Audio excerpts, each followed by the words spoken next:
बच्चों का पेट खुदा और वालिदैन ही भर सकते हैं। कोई दूसरा लाख उनके नखरे उठाए मगर उनको खुश करना आसान नहीं।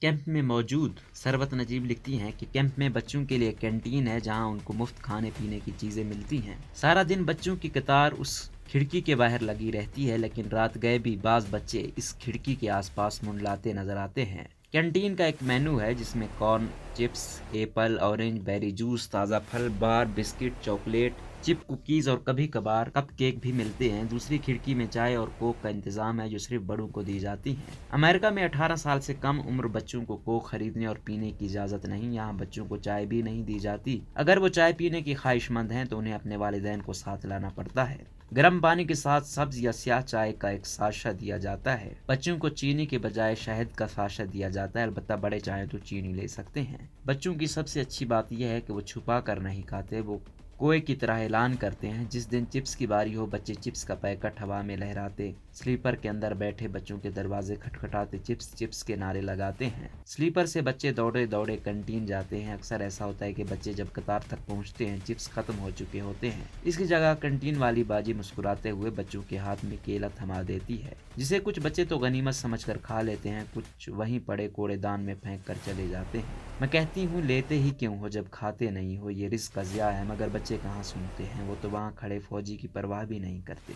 जब तक वो फिर कैंप तक पहुँचते हैं कोई और बच्चा फिर से नारे लगाता है, वापस आ जाओ, वापस आ जाओ, कैंटीन में अंगूर मिल रहे हैं। अंगूर का नाम सुनकर औरतें भी निकल पड़ती हैं। जहाजी हुजम के मोटे मोटे अंगूर के पैकेट भी जल्द खत्म हो जाते हैं। थोड़ी देर बाद फिर एक आवाज़ लगती है, कुकू यानी चॉकलेट मिल रही है, जो बच्चों की भागम दौड़ दोबारा शुरू कर देती है। बच्चों का हुजूम स्लीपर से निकल कर कैंटीन की जानिब दौड़ रहा होता है। सारा दिन बच्चों का इसी भाग दौड़ में गुजर जाता है। कुछ सियाने कुएं तो वहीं पर डेरा डाल देते हैं। इधर खाने पीने की चीज ली, एक तरफ खड़े होकर खा ली और फिर कतार में लग गए।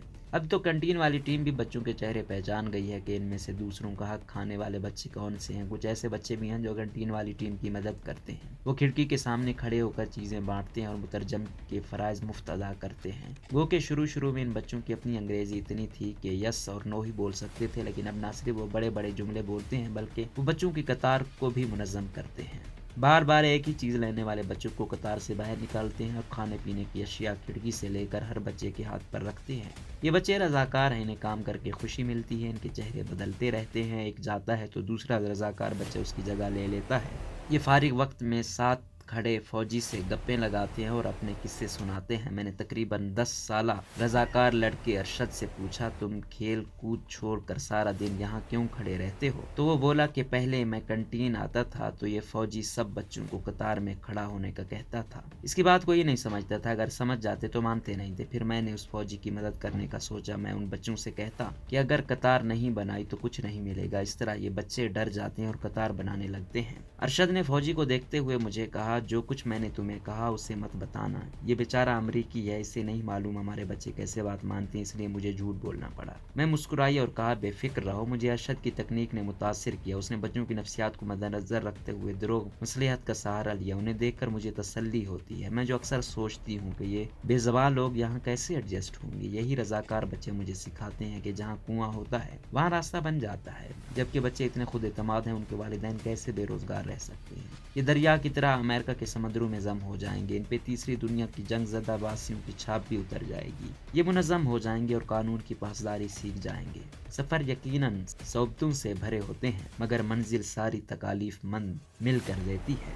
लिखने वाले का तारुफ ये है कि इस साल अगस्त में अफ़गानिस्तान से तर्के वतन करने वाले हज़ारों अफराद में सरवत नजीब भी शामिल हैं। वो अमेरिकी कैंप से इंडिपेंडेंट उर्दू के लिए लिखती रहती हैं।